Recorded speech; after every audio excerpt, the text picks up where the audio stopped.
The Arizona wind moved like a restless spirit across the dry plains outside Red Mesa, lifting dust into the air and tugging at Clara Whitefeather's black shawl as she stood before her husband's grave. The land stretched wide and unforgiving around her, sun-bleached grass, distant mesas glowing red beneath the afternoon sky, and the small wooden house that now felt far too large for one person. Since Daniel's passing, the silence had grown heavy. So had the stairs. In town, conversations lowered when she entered the general store. Some looked at her with pity. Others with calculation. To them, she was not simply Clara. She was the Apache widow with valuable land and no man to defend it. She heard the horse before she saw it. Hooves thudded steadily against the dry earth, breaking the quiet. Clara turned slowly, already bracing herself. A tall rancher approached, broad-shouldered, dust clinging to his coat. She recognized him, Thomas Calloway, who owned the neighboring cattle spread. He stopped a respectful distance away and removed his hat. "Afternoon, ma'am," he said evenly. Clara's posture stiffened. "What do you want?" Thomas glanced toward the northern boundary fence. "Your north line's down. My cattle pushed through this morning. I came to mend it." She studied him carefully, searching his face for the familiar signs, hesitation before a request, politeness masking expectation. "And what do you expect in return?" The question lingered between them like heat rising from the ground. He seemed surprised. "Nothing. It's my herd that wandered." Clara folded her arms, chin lifting slightly. Men had come before with offers dressed as kindness. A banker promising to protect her interests. A trader offering to manage her livestock. Even the sheriff had suggested she might feel safer signing temporary authority over to someone more experienced. Every offer came with strings she could already feel tightening. Thomas walked toward the broken fence and began gathering tools from his saddlebag. He worked steadily, hammer striking wood with calm precision. No speeches. No bargains. Just labor. Clara watched from a distance, her heart wrestling with suspicion and something far more dangerous, hope. When he finished, he placed his hat back on his head and turned to leave. "Rancher," she called out, her voice sharper than she intended, "do you just want something from me like everyone else?" He paused, meeting her eyes without flinching. "No, ma'am. I just don't believe neighbors should stand alone." And for the first time in months, Clara felt her certainty waver. The storm rolled in without warning, a dark wall swallowing the horizon and turning the Arizona sky the color of ash. Clara had seen plenty of dust storms in her life, but this one carried a fury that made her chest tighten.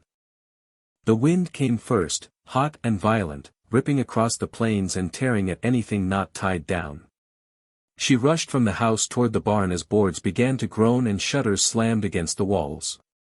Her horses whinnied nervously inside, sensing the pressure shift in the air. She grabbed a coil of rope and fought against the wind, sand stinging her face like tiny shards of glass. The barn roof shuddered, one corner already lifting. Clara climbed the side ladder despite the gusts trying to knock her back down. Since Daniel's death, she had done everything herself. There had been no one else to rely on. She refused to ask for help again, refused to owe anyone anything. A sudden crack split the air as a loose plank tore free. She lost her footing for a moment, heart slamming against her ribs. Through the haze of swirling dust, she heard something else, hoofbeats cutting through the storm. She squinted into the chaos and saw a familiar silhouette riding hard toward the ranch. Thomas Calloway. He dismounted quickly, tying his horse near the fence before running toward her. "Get down from there," he shouted over the roar of wind. "I've got it," she yelled back, though the words nearly vanished in the storm. Ignoring her protest, he climbed up beside her, bracing the beam with his shoulder while securing it with rope. Together they worked against the storm, hands raw, eyes burning, bodies pushed to the limit. There was no time for argument, no space for pride, only survival. After what felt like hours, the worst of the wind passed. They dropped down into the barn, breathing heavily, dust coating their clothes and skin. The animals had settled, though they remained restless. Clara leaned against a wooden post, brushing sand from her face. "You didn't have to come," she said, her voice quieter now. Thomas removed his hat, running a hand through his wind-tangled hair. "I saw the storm heading this way. Figured you might need another set of hands." She studied him carefully, searching again for the hidden price she'd grown used to expecting.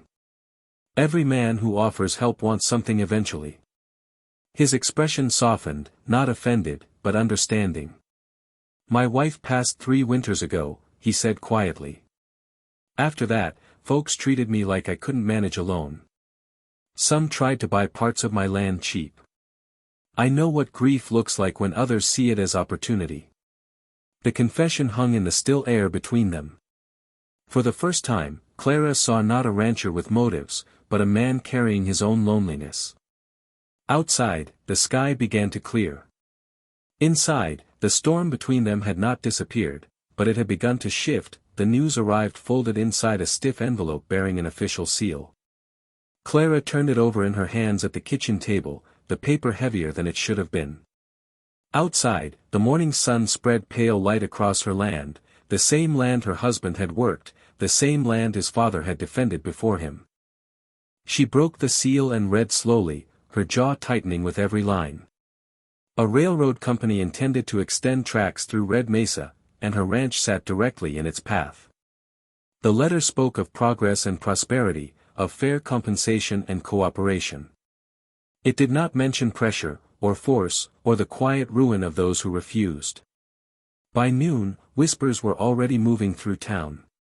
The banker stopped by with an oily smile, suggesting she might avoid complications if she agreed early. The sheriff hinted that property disputes had a way of becoming tangled when paperwork wasn't perfectly in order. Clara listened without reacting, though anger burned steadily in her chest. They believed she would fold. They believed a widow stood alone. That evening, Thomas rode up her drive again, but this time his expression was grim. He held a similar letter in his hand. "They're buying up everything east of the ridge," he said. "Yours connects straight through." Clara crossed her arms, chin lifting defensively. "And you came to warn me? Or to suggest I sign it over before they make it harder?" His eyes flashed, not with offense but with resolve. "I came because they'll try to corner you first. They think you're easier to push." Silence stretched between them. She hated that part of her felt relief at his presence. "I won't sell," she said firmly. "This land is mine." "Then we make sure it stays that way," he replied. He explained what he'd learned, how the company sometimes manipulated tax records, how they pressured owners with threats of legal trouble. He offered to help her review her deeds, to ride the boundaries and document everything. Clara narrowed her eyes. "Why?" "Because I've seen what happens when folks stand alone against men with money and influence." Over the next few days, they worked side by side. They checked property markers under the hot sun, gathered old documents from storage, and visited neighboring ranchers who had also received letters. Thomas never spoke over her, never made decisions without her say. When railroad agents finally rode into town, expecting an easy negotiation, Clara was ready, with papers organized and witnesses prepared. Still, fear lingered beneath her steady exterior. One evening, watching the sunset bleed across the desert, she admitted quietly, "If I trust you and you betray me, I don't think I'll recover from that." Thomas met her gaze without hesitation. "Then don't trust me yet. Let me prove I'm worth it." For the first time since the letter arrived, Clara felt something stronger than fear rising within her, determination shared, not carried alone. Dawn broke with a hard, pale light that left no room for illusion. Clara had been awake long before the sun, documents spread across her kitchen table, each page carefully organized and tied with twine. Outside, the desert air felt tense, as if the land itself understood what was coming. Word had reached her the night before that the railroad representatives would ride out at first light, accompanied by the banker and the sheriff. They expected signatures. They expected surrender. When the riders appeared in the distance, Clara stepped out onto her porch, shoulders squared, chin high. Thomas stood near the fence line but not beside her, close enough to support, far enough to show this fight was hers. That mattered. The railroad agent dismounted with rehearsed politeness, offering a tight smile.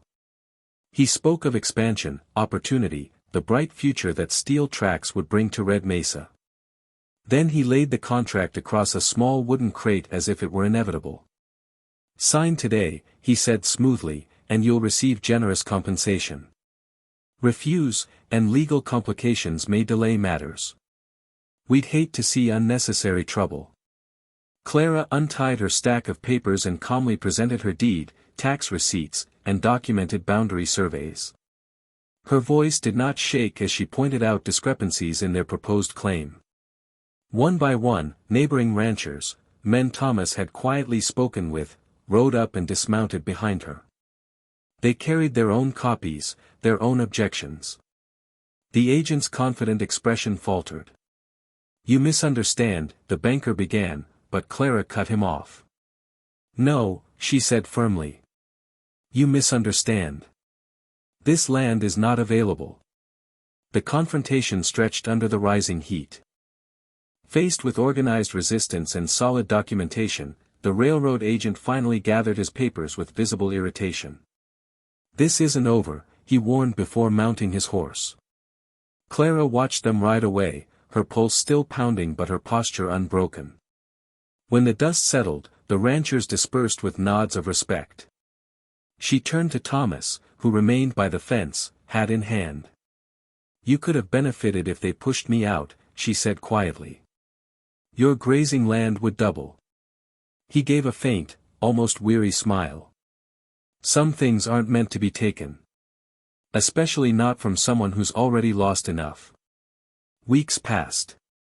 The fence between their properties was rebuilt stronger than before, not as a barrier but as a boundary respected. One evening, under a sky painted gold and crimson, Clara walked to where he stood repairing a post. "If you stay," she said carefully, "it won't be because I owe you." Thomas met her eyes, steady and certain. "I wouldn't have it any other way." And for the first time since Daniel's death, Clara allowed herself to believe that partnership did not have to mean possession, and that trust, when earned slowly, could feel like freedom instead of risk.